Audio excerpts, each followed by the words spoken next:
Oh, great. Thank you, Karuna, for letting me know.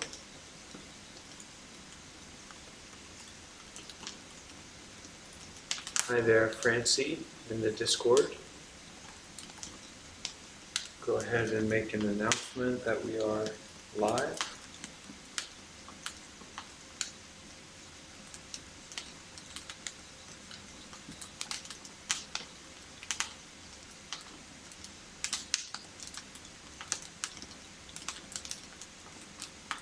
Oops.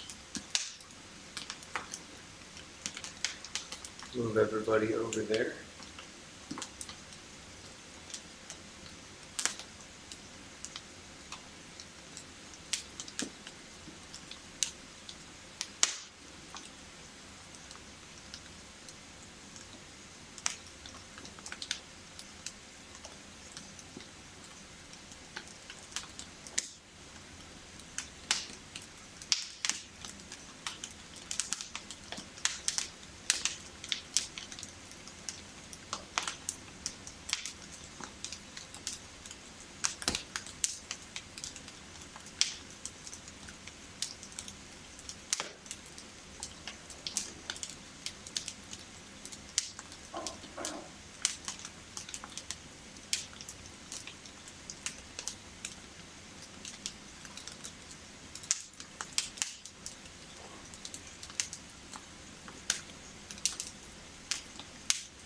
All right. Just want to make sure that I can hear everyone and that everyone can hear me. Hello there, Gabriel and Nick. On Discord, can someone say hello or something? And hello, Dante. Great. Okay, can hear. We can hear each other. So we'll have about probably a little bit more than 5 minutes to get settled in, to get comfortable, to find our meditation position. You can bring that closer if you want. Just move it as wherever you think is best. Yeah, that's great. Okay, so we've got time to get comfortable.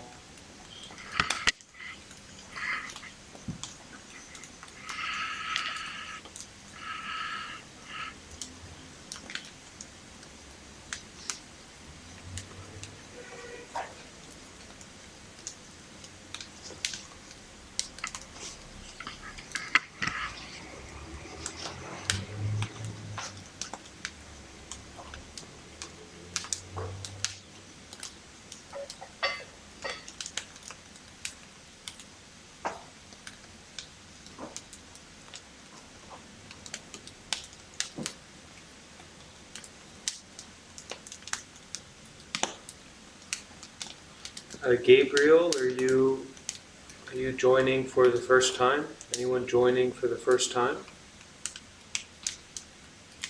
I think I've joined the Sangha space before, but I'm not really sure if it's this thing. But I've done the meditation Zoom calls before. Okay, great.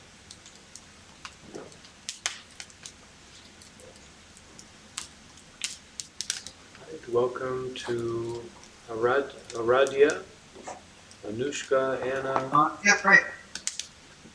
Chesh, great to have you here, Chesh, over on YouTube. Cliff, Francie, Mickey, Nixie, Robert, Scott.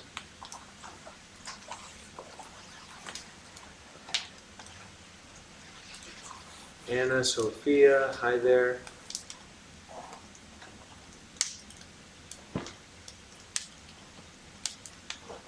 Hi, Dante. I'm going to listen on YouTube because I cannot hear you over here. Oh yeah, YouTube is a good idea. Thank you. With love. Okay.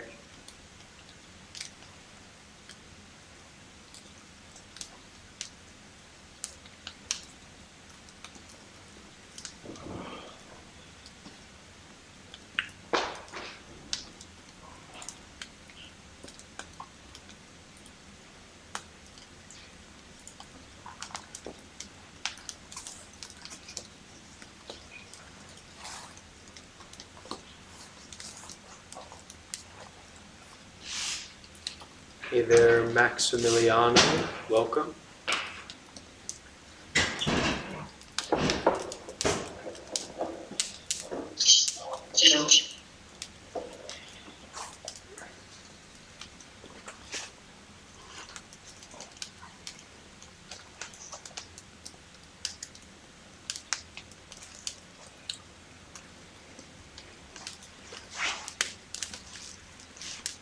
Hello. Hi there, Daniel.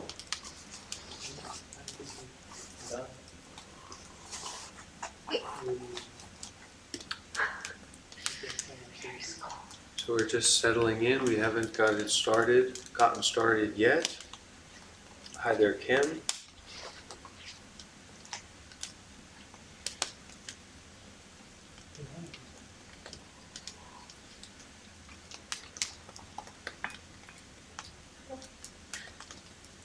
Much better. Okay, good. Hey there, Keem.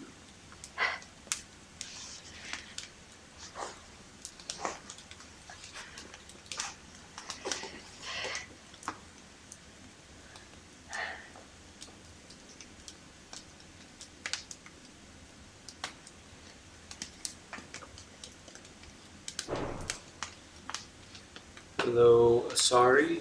Welcome. Achari or Asari.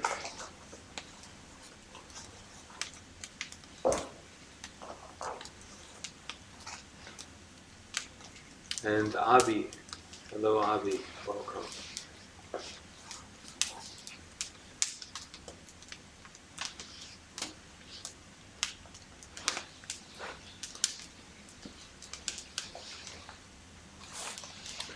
So we're all gathered up, coming together today for practice of meditation, introspection,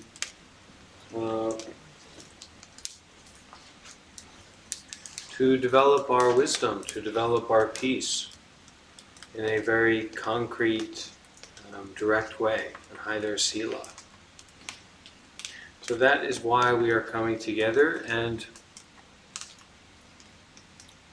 I've been thinking that soon we can have an event, now that we're starting to have people show up regularly and get used to this time slot, that soon we can have more of a community-focused event, more of a community discussion, getting to know each other, getting to introduce ourselves to each other. And of course this is especially for the Discord, and make a change here so that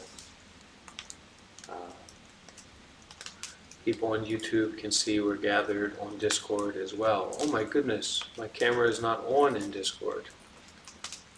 So that's not ideal. Okay.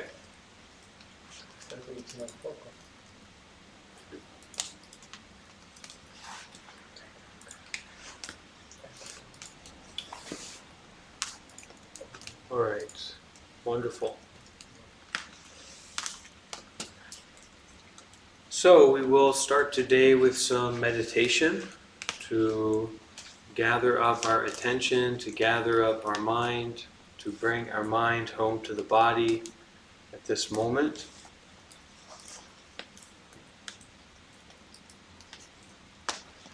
So first of all, we have to find a comfortable meditation position.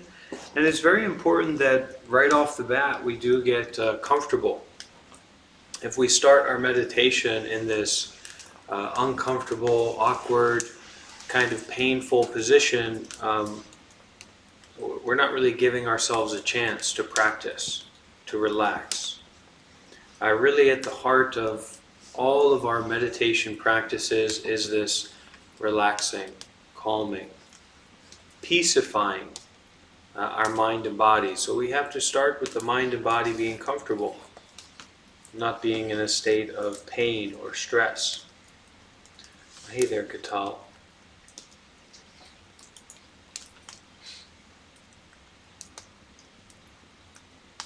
And Guy as well. So let's all take a moment to make sure that we are comfortable, that we are in a stable meditation position. We can put our hands in our lap We can put our hands on our knees, whatever is most comfortable for you.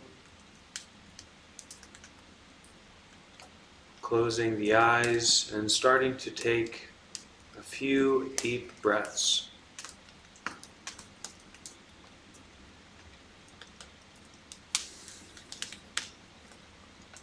And as we are breathing in deeply with a lot of sincerity, we ground ourselves in this moment, in this direct experience.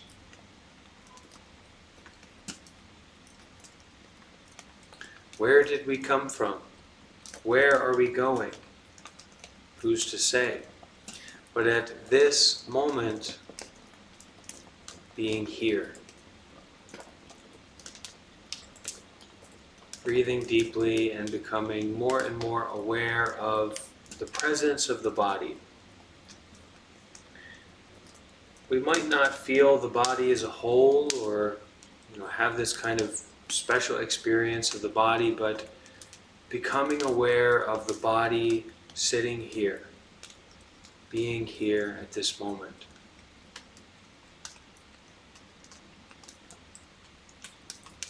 That the body is not in the past or the future.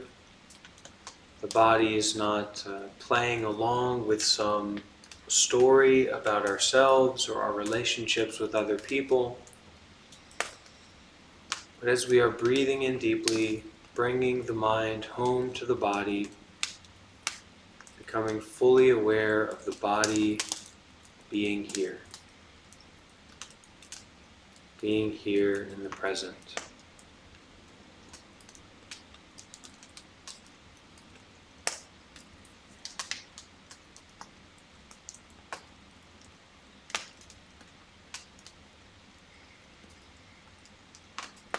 We can begin to look at and to notice the effect that breathing has on the body. Maybe the feeling of the breath in the nose,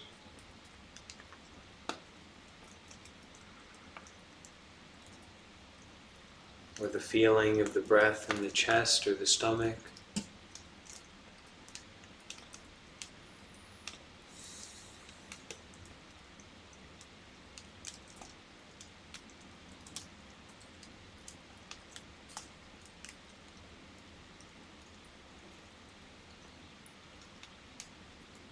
Breathing and being aware of this experience of the body.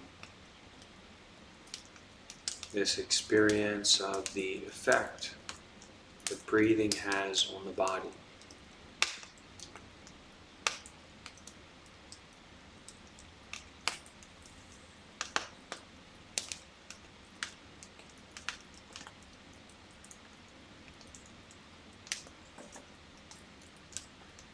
Those memories or scattered thinking, excited thinking, might be there. But when we practice meditation, we're not relying on that thinking. We are breathing in a way where we can restart, refresh.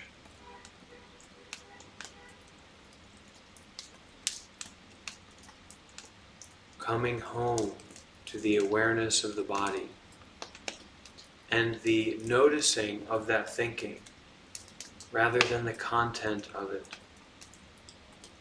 The noticing of the thinking rather than being caught up or judgmental towards it. Even if our mind is totally full of thoughts and noises and is kind of worked up,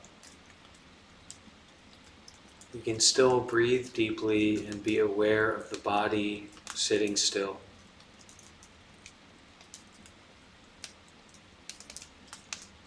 Presence of the body.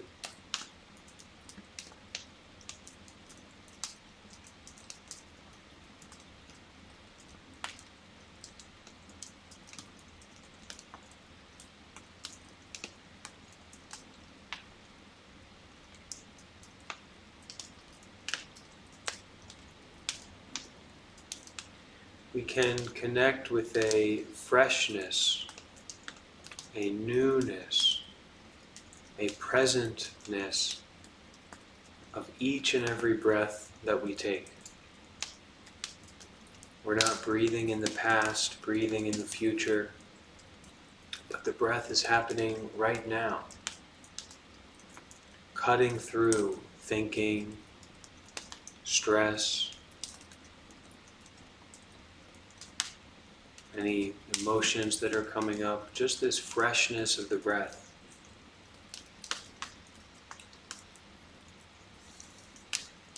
And as you are breathing, allow yourself to really touch that fullness and that freshness, that wholeness of the breath in each and every moment.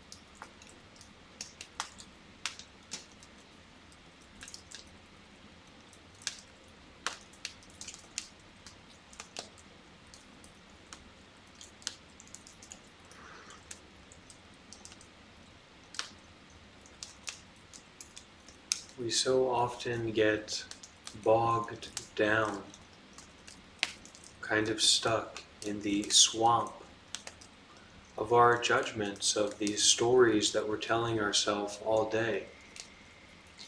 And these stories are very believable. I could have done better earlier. I could have woken up in a better way. I haven't been keeping up with my meditation practice, and there's this very curious contrast, this clarity that we can experience in the present moment, where those thoughts and those stories, those judgments about ourselves are so secondary, so not based in our present moment experience.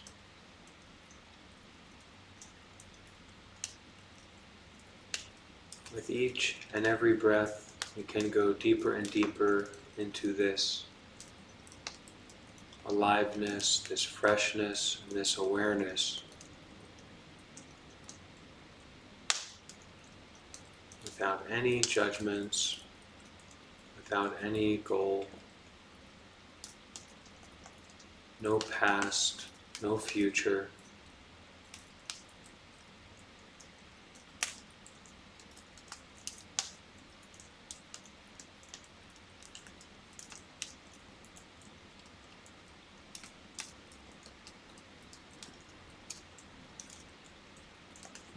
Just breathing, being aware of the body. More and more still,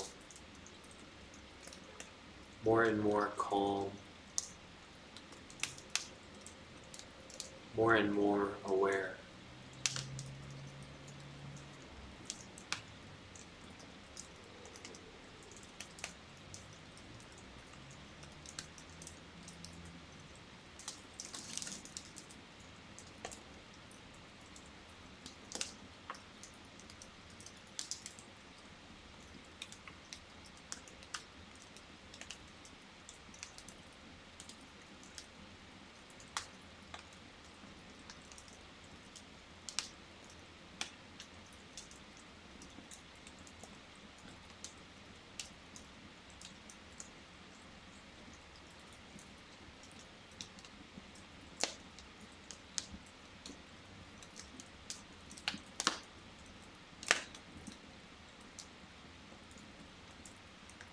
It's almost like looking up at the stars on a cold, clear night. So profound, so vivid, so alive, so otherworldly.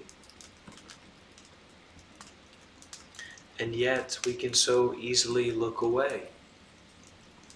We so easily disregard this wide open, spacious experience filled with stars, universes, galaxies. But we don't have to look away. We don't have to go back to our thinking, or our desires, or our judgments. With each breath, we can more fully open up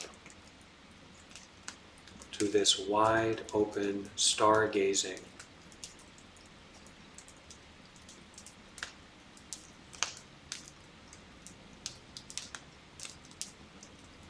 This awareness of each and every sensation in the body.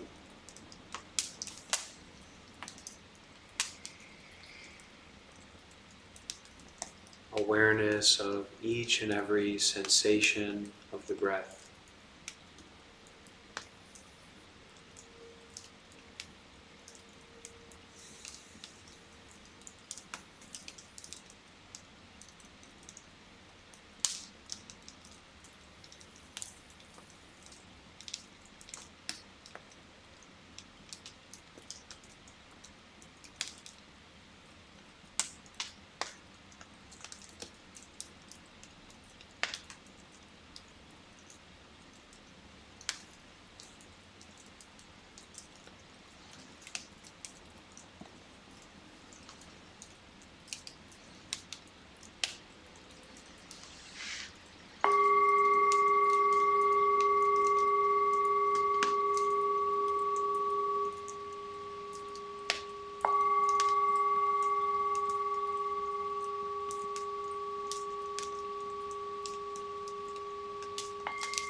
So as we listen to the teachings from Zen Master Empty Cloud, we can continue to be very close with our breath, to be very close with our awareness of the body,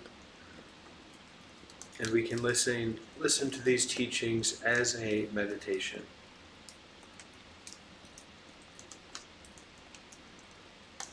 If at any point during this reading you feel inspired to ask a question, to bring something up, to share something, just go ahead and speak up.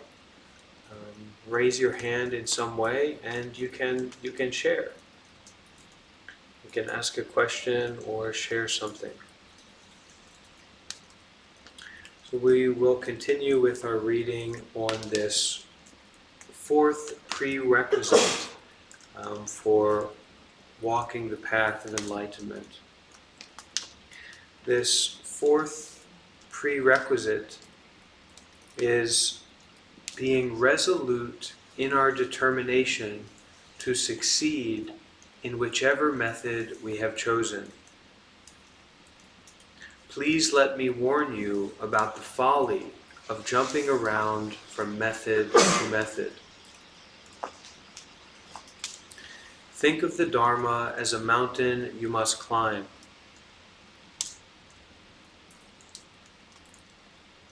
There are many paths which lead to the summit. Choose one and stay with it. It will lead you there. But you will never get to the top if you race around the mountain trying one path and then rejecting it in favor of another that looks easier. You will circle the mountain many times, but you will never climb it. Stay with your chosen method. Be absolutely faithful to it. So when we first start getting into the meditation practice, we can shop around. And a lot of times there's this initial healing phase that especially people from the West, we can be very isolated. We can have a very kind of self-negative talk. I think there's a story that I heard about the Dalai Lama, and someone brought up to the Dalai Lama this idea of being very hateful. A person brought up that they're very hateful towards themselves. They're kind of abusive towards themselves. And the Dalai Lama was perplexed at that. What do you mean you hate yourself? Or what do you mean you are abusing yourself? You're beating up on yourself. It's not something that's natural for us to do. It's something that's very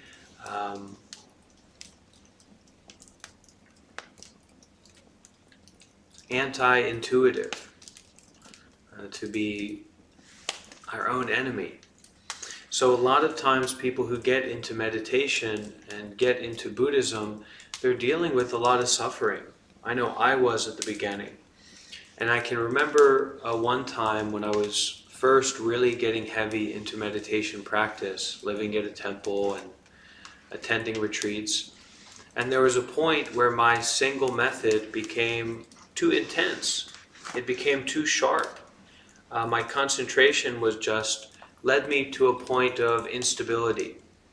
And I had my interview with one of the monks that was there at the temple, and I worked myself into a panic attack because of this method, because I was hanging on to it so strongly. And he gave me a lot of compassion. He put my hand over my own heart and he said, you're right here. This is where you are. In this present moment, this beating heart. I cried and had this kind of emotional release. And then he switched my practice. This monk told me, okay, now you should practice metta. Now you should practice loving kindness. And that's something I really needed at that point. And a lot of us getting into the path, we need a lot of compassion, a lot of patience. But what Master Empty Cloud says here is very, very true. Think of the Dharma, the Buddha's teachings, this way to enlightenment, this way to spiritual maturity. Think of it as a mountain that we must climb. There are many paths which lead to the summit. Choose one and stay with it. It will lead you there. But you will never get to the top if you race around the mountain trying one path and then rejecting it in favor of another that looks easier. You will circle the mountain many times, but you will never climb it. Stay with your chosen method. Be absolutely faithful to it.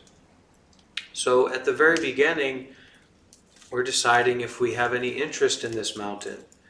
Is spiritual maturation something that we care about? Is it something that we're willing to invest in?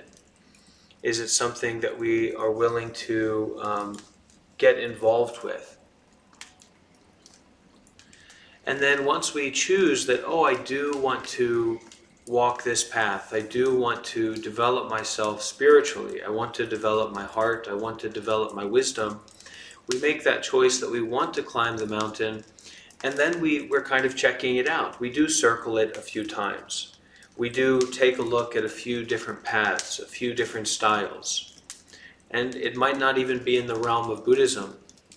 But eventually, we kind of make that determination, okay, this is a path that looks right to me. I'm going to start walking it. I'm going to start going up it. And when you start walking up that path, don't turn around and say, well, maybe another one is easier. You have to walk it.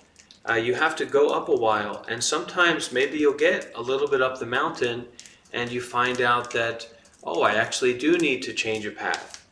That's a kind of compassion and patience with yourself. You're not in a race up to the mountain. And so you might switch your practice to metta. Or you may go from being a Christian to being a Buddhist. You may go from giving a Dharma talk to managing fire.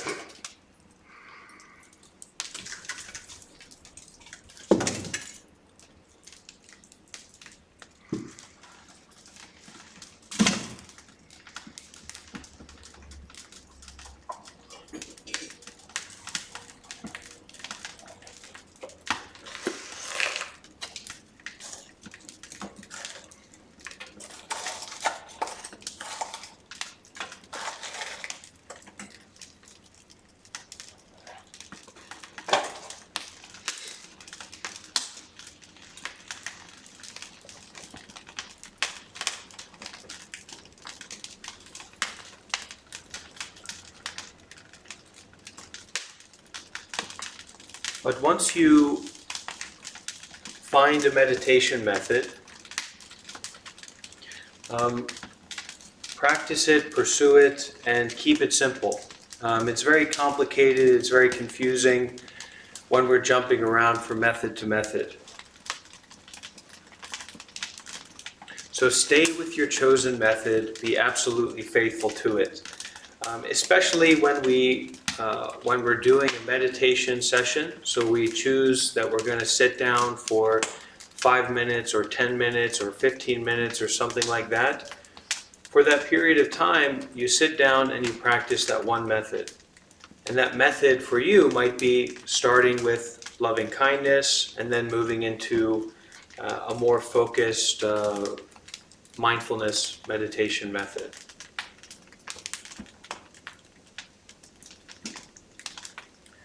So don't be a person that circles the mountain many times but never climbs it.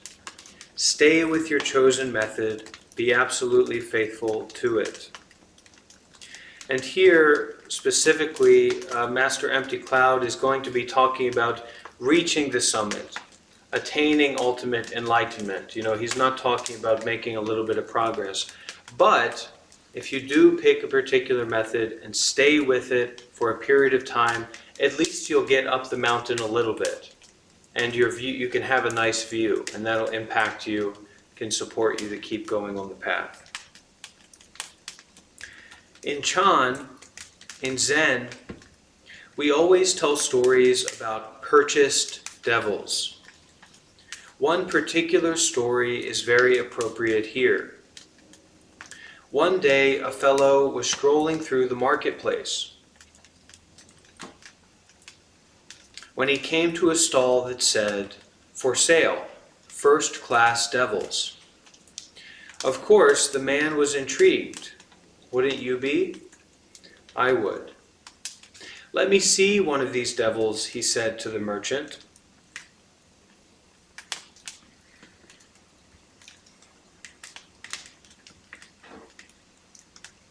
The devil was a strange little creature, rather like a monkey. "He's really quite intelligent," said the merchant, "and all you have to do is tell him each morning what you want him to accomplish that day, and he will do it." "Anything?" asked the man. "Yes," said the merchant, "anything. All your household chores will be finished by the time you get home from work." Now the man happened to be a bachelor, and so the devil sounded like a pretty good investment. "I'll take it," he said, and he paid the merchant. "There's just one little thing," said the merchant. "There is always just one little thing, isn't there? You must be faithful in telling him what to do each day. Never omit this. Never forget this. Give him instructions every morning and all will be well. Remember to keep to this routine." The man agreed and took his devil home, and every morning he told him to do the dishes and the laundry and to clean the house and prepare the dinner. And by the time he returned from work, everything was accomplished in the most wonderful manner. But then the man's birthday came, and his friends at work decided to give him a party. He got very drunk and stayed in town overnight at a friend's house, and went directly to work the following morning. He never returned home to tell his devil what to do. And when he returned home that night, he discovered that his devil had burned down his house and was dancing around the smoking ruins. And isn't this what always happens? When we take up a practice, we vow with our blood that we will hold to it faithfully. But then the first time we set it down and neglect it, we bring disaster to it. It's as though we never had a practice at all. For me, this brings up relapse. You know, you have an addiction. You have a substance addiction, alcohol or sex or video games or something like that. And you're abstaining from it. You're following a routine of changing the way that you relate to your life. You're staying away from this activity. You're always giving that little devil something to do. And then one day, you don't give that little devil something to do. You neglect it. You stay out at a party. And you come back to your senses, and you find that your house has been burned down. Your relationships with others have fundamentally changed. The relationship that you have with yourself has fundamentally changed, and you have to start anew. You have to build back. And if we're constantly doing that, if we're constantly building back, if we're constantly giving up our prescribed methodology of development, of spiritual practice, our house is going to be continuously burned down by that little devil inside of us, that ultimate selfishness that is inside of us. So regardless of whether you choose the path of mantra, yantra, or breath counting, or huato, or repeating the Buddha's name, stay with your method. If it doesn't deliver you today, try again tomorrow. Tell yourself that you will be so determined that if you have to continue your practice in the next life, you will do so in order to succeed. Old Master Wei Shan used to say, "Stay with your chosen practice. Take as many reincarnations as you need to attain Buddhahood." So whatever the method it is that you choose to practice, to develop your mind, to develop your spirituality, vow to continue it. If you wake up as a squirrel, vow to continue it. If you wake up in a computer simulation, vow to continue it. If you wake up drunk, if you wake up homeless, if you wake up with cancer, if you wake up and your life has fundamentally changed, vow to continue your practice, not to give up because of anything.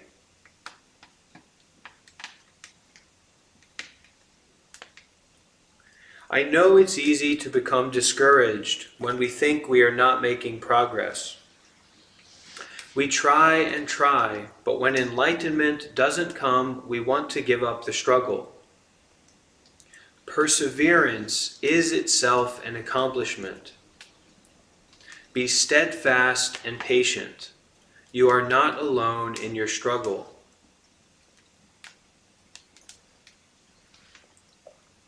According to ancient wisdom, we train for dreary eons for enlightenment that occurs in a flashing instant.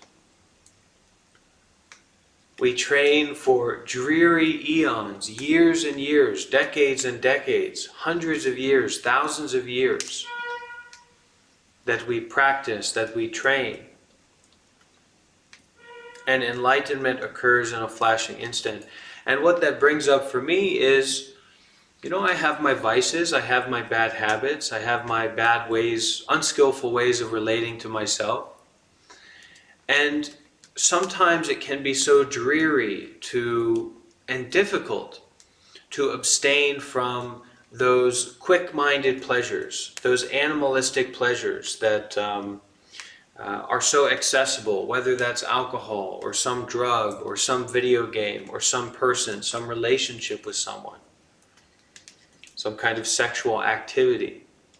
But over time, if we abstain from those things, if we practice to be a good person, if we maintain our wholesomeness, if we practice this carefulness, training for dreary eons, then in just a moment, we have this joy, we have this peace, and there's this clarity to it.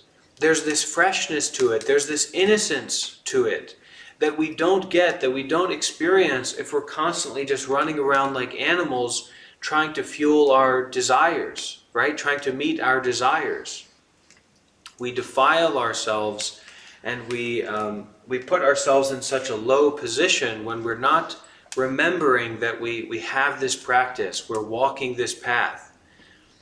But if we do train for dreary eons, if we do keep up with our practice in the midst of all this difficulty and miserableness and lowness, then just in an instant, there's this enlightenment, or there's this blameless joy, blameless peace, blameless relationships with other people that don't really come about if we're just constantly so self-centered and following our animalistic, carnal desires. So I know it's easy to become discouraged when we think we are not making progress. We try and try, but when enlightenment doesn't come, when peace doesn't come, we want to give up the struggle. Perseverance is itself an accomplishment. Be steadfast and patient. You are not alone in your struggle. According to ancient wisdom, we train for dreary eons, for enlightenment, for peace that occurs in a flashing instant.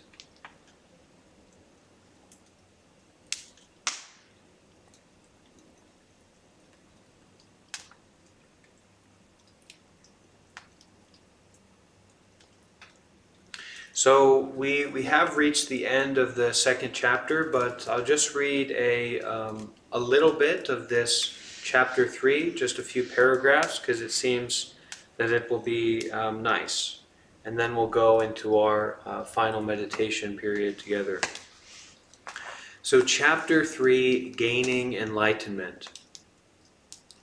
Chan means Zen. Zen has two famous masters named Han Shan, a 9th century recluse whose name means cold mountain, and a 16th century teacher whose name means silly mountain. Cold Mountain is Chan Buddhism's greatest poet. Silly Mountain was a pretty good poet too. He's probably Chan's second best poet. Something very curious here is very curious to me as an American, is that, you know, the English language, American history goes back 100 years. And even then we're quite conflicted about it. We don't want to think about those things from 100 years ago, you know, those moral travesties, that Holocaust level sufferings that we inflicted on each other. So it's a very conflicted and separated past and history.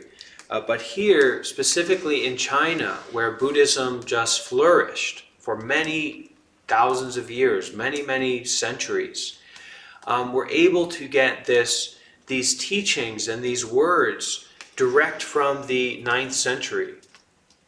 Direct from the 16th century, and it's almost unimaginable to think that, but this Chinese language, Mandarin, whatever it might be, traditional Chinese, is just a continuous line from centuries and centuries and centuries ago. So we really can listen to the wisdom from some of these people.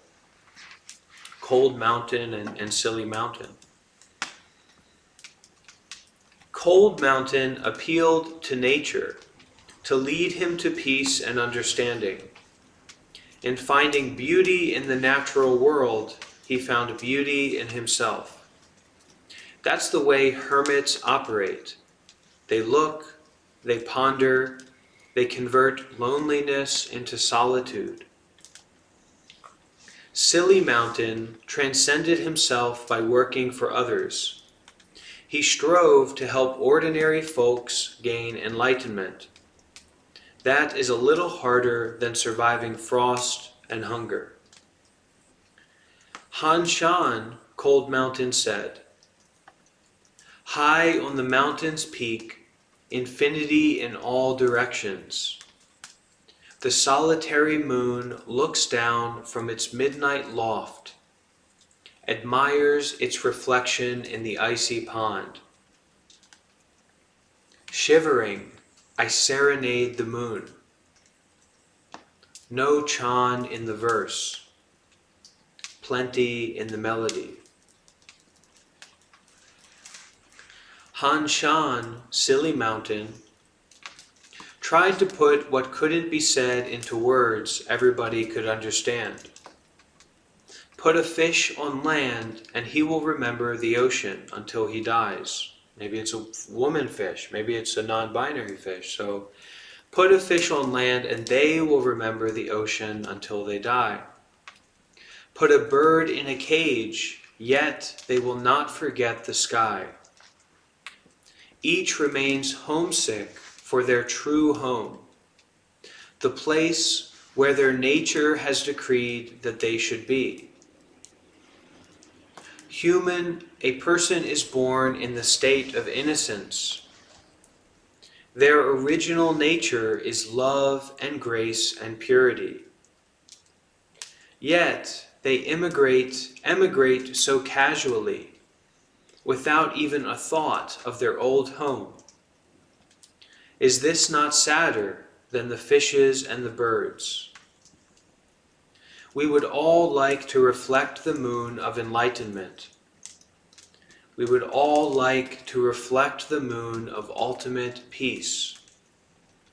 We would all like to get home to innocence. How do we accomplish this? We follow the Dharma. So that's where we will end our reading today.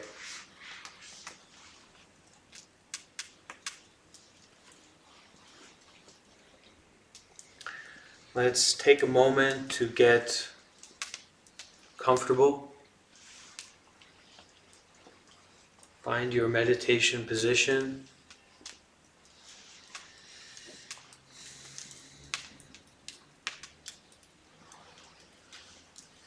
Begin to focus on your breath, breathing in deeply, and really soak in, receive. Let those seeds from Zen Master Empty Cloud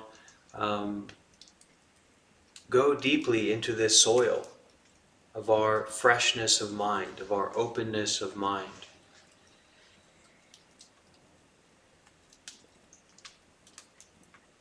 As we hear the sound of the bell, we can give our full attention, our full heart, body, and mind to being aware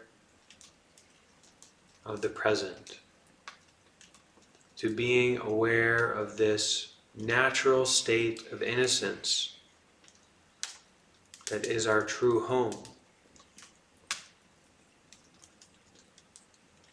Like the birds in a cage that wish to return to the sky, like the fish out of water that wish to return to the ocean. With each and every breath, with each and every moment of noticing, returning to our true home with the sound of the bell.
we can start to slowly move our body.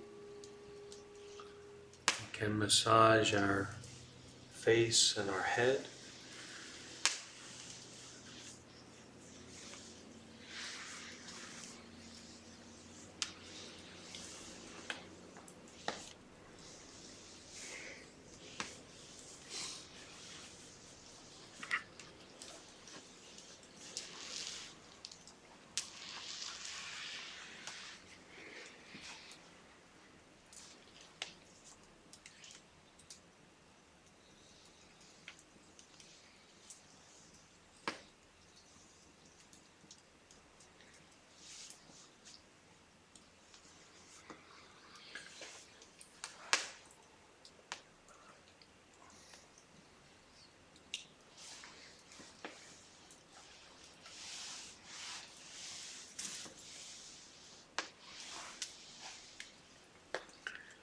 Okay, will anyone like to ask a question or share experience?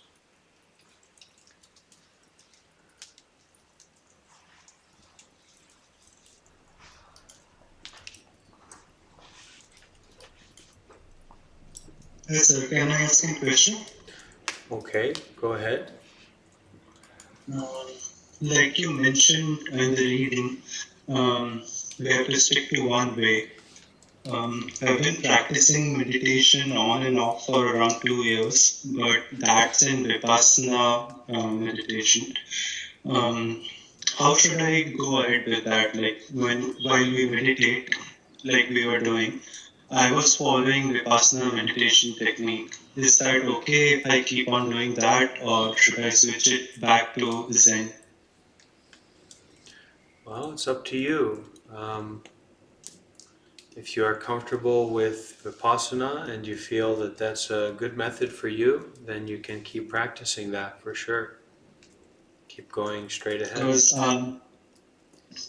when I went to a Zen meditation center, they were pretty lenient as to whatever technique we used until unless they were a disciple.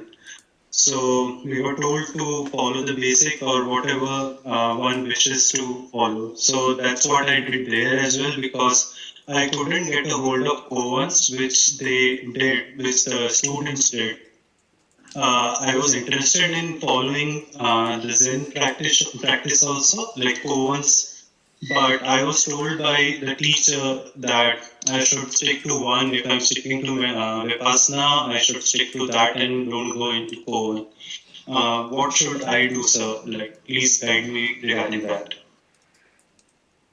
Well, I don't really know about you or your practice or anything, so I couldn't tell you to do one thing or the other. If your Vipassana meditation is working for you, then it's working for you. You know, you should do what works. That's the easy answer.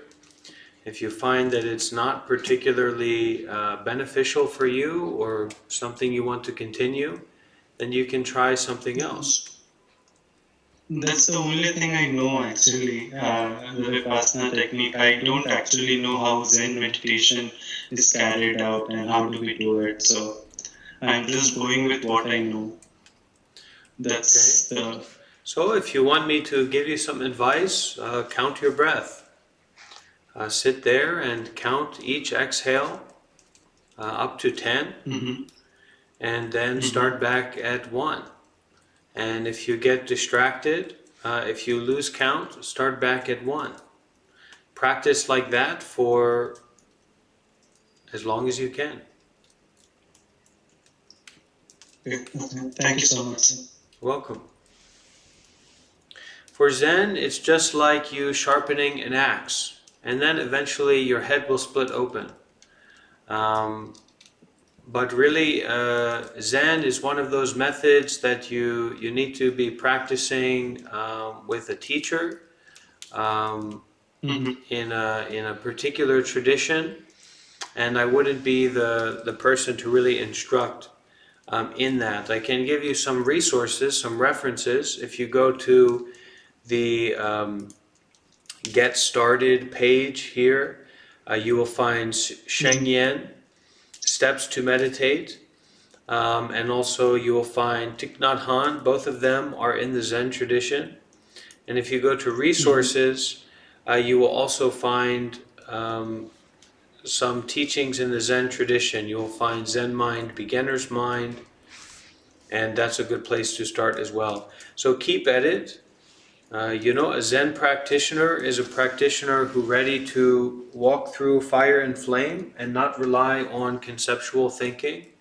So you have to keep at it and keep practicing, and then your question about what to do will become more valid and more relevant. If that So makes how sense. do we practice and how do we meditate on koans without a teacher, like in offline mode? You don't. Really, you don't. But even then, I wouldn't be the person to advise about that. You have to do some study. You have to do some reading. Specifically, Sheng Yen. I will put in the voice text chat. Sheng Yen has many resources online, many books, many teachings, and you shouldn't focus on koan. You should focus on what is called a huato, and that is to cultivate a doubt, great doubt. But once again, can you do that on your own? Not really.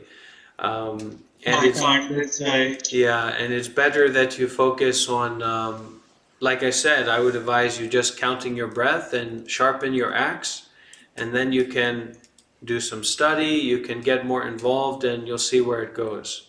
But having a sharp axe, the Zen teaching, the Zen style of chop wood, carry water. To sharpen your axe, you're going to be able to chop wood. And sharpening your axe, your muscles going to get stronger, your Zen muscles, you're going to be able to carry water even better. So I recommend practicing like that. That was my initial Zen training, the breath counting, and that set me up for a good path of splitting my head open. So you can try it. Thanks, sir. Yeah. Thanks so much. Yeah, you're welcome. I'm glad you're here. Thank you for your sincerity.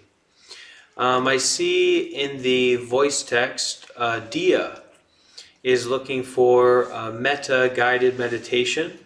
I'm sure that one of those can be brought up for you, Dia. Probably one that I've done in the past, but there's better sources than me.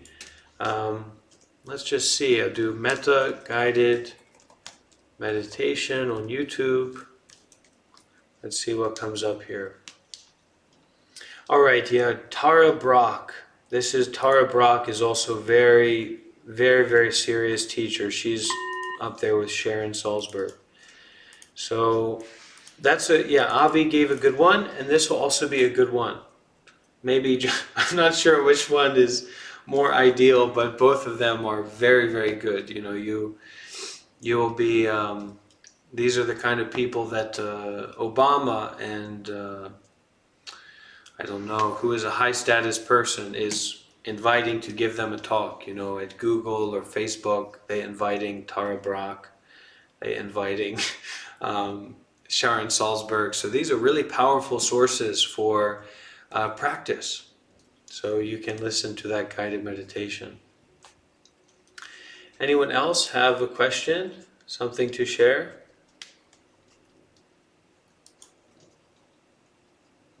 Excuse me, sir, I have another one if you may permit me. Well, it's really up to you. So this has been happening with me, which I am observing during my dreams. They are pretty violent, as in whatever I practice during the daytime to be in a meditative state throughout the day. I'm a pretty calm guy, but when I sleep, the dreams are exactly opposite of which I practice throughout the day. And since dreams are a mirror of our subconscious, how do I interpret those violent and vicious dreams, which are not at all the same which I like. My experiences are not the same which I experience during the daytime, and the dreams are entirely different. Yeah, so Is there something wrong with subconscious? no, it's dreams are just like a gas. Okay, so we all have gas. It does it mean something? Yes, there's some meaning there, but it's not particularly important, at least from a Buddhist perspective. So there's no practice of dream interpretation in any of Buddhism, really, and especially not in Zen Buddhism. And that's a very Zen answer for you. It's just like gas. So we are aware of our gas. It can be very interesting, but it's not particularly important for development on the path.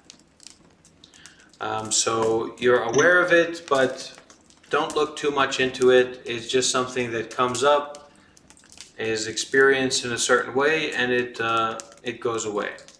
Okay? Thank you so much. Welcome. How about anyone here in this room, this building? How about your meditation experience? Anyone want to share? Can I turn? Can people see you? Okay. Okay, it's up to you. I can see everyone here. Oh. So, about the question of choosing one practice, I felt this one might be for me because I have throughout the past years, gotten lots of input, different options to practice, and I guess I'm now in the process of choosing to. I understand this. It's better to practice one method dedicatedly, but I am having difficulty trying to find the right one for me. Do you have some tips for this?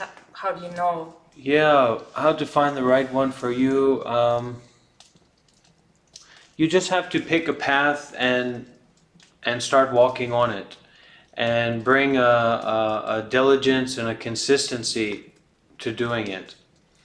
And once again, it's very, I don't know, it's a very kind of human practice, but it's also very scientific in that we going straight forward, we going deeply into the mind, into being aware. So you can pick one and just stay with it, and see the result of that. Is what I recommend, yeah. If you've tried a lot of different ones and you've gotten the benefits from tasting a lot of flavors, then Maybe that's now is the time. to pick one and to go straight ahead. Otherwise, we say Sheng Yen, the teacher I mentioned, he says that it's just like we're at a certain point, once we kind of get it and once we have an ability to practice, it's just like we're a kid at the candy store. And so we're taking a sweet from here and there and there, and we end up with a stomach ache. We don't end up with going further up the mountain. Yeah.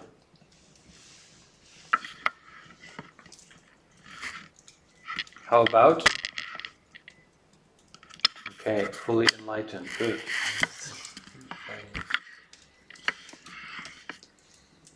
Oh.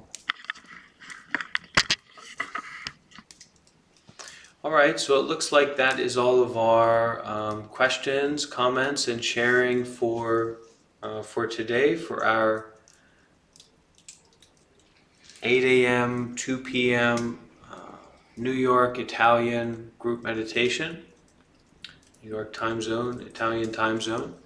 So thank you everyone so much for joining. We will just wrap up with 3 sadhus.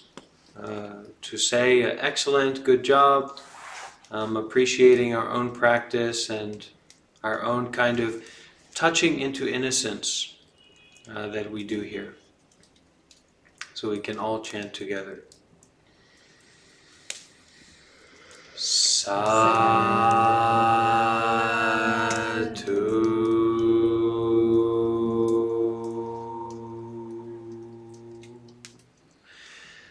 Sadhu.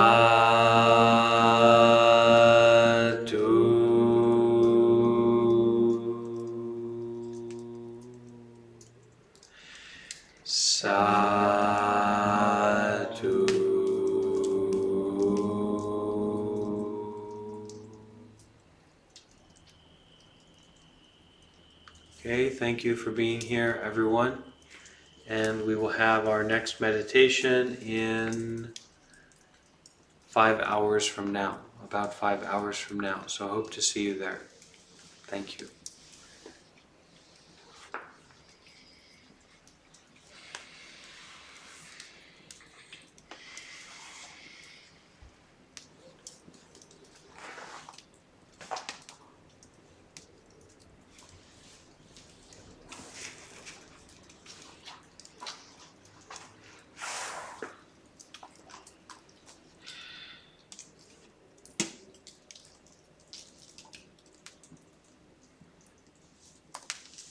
How about the wood? How's it going? I don't know, I think it's really good. I don't know the price of wood. It is wasteful because just that this is not a proper stove. We would have so much more heat if it was a proper stove. not? What's that? It's not a proper stove? No, all the heat just goes out. Oh. If it was like a wood stove, like an iron stove, a metal stove, then all the heat this room would heat up. This whole room would heat up if we were using this much wood, but it's more of like a cosmetic fireplace. So I would like to see about probably getting some more wood, see about the price of it and what's possible. But I can bring some more wood in for this evening. CLA said she thought it not the best idea to burn it all day, so I think just to have a fire in the morning and then let it be more small and then light it back up in the evening time. Yeah. Yeah. I asked because maybe we can do some cleaning up the place with the wood or chopping some wood or... Yeah, maybe tomorrow we can do that as a project. Tomorrow, okay. Depends on what you think. Okay. CLA going alms round with us tomorrow? Yeah. Okay. And are you the person who has the schedule?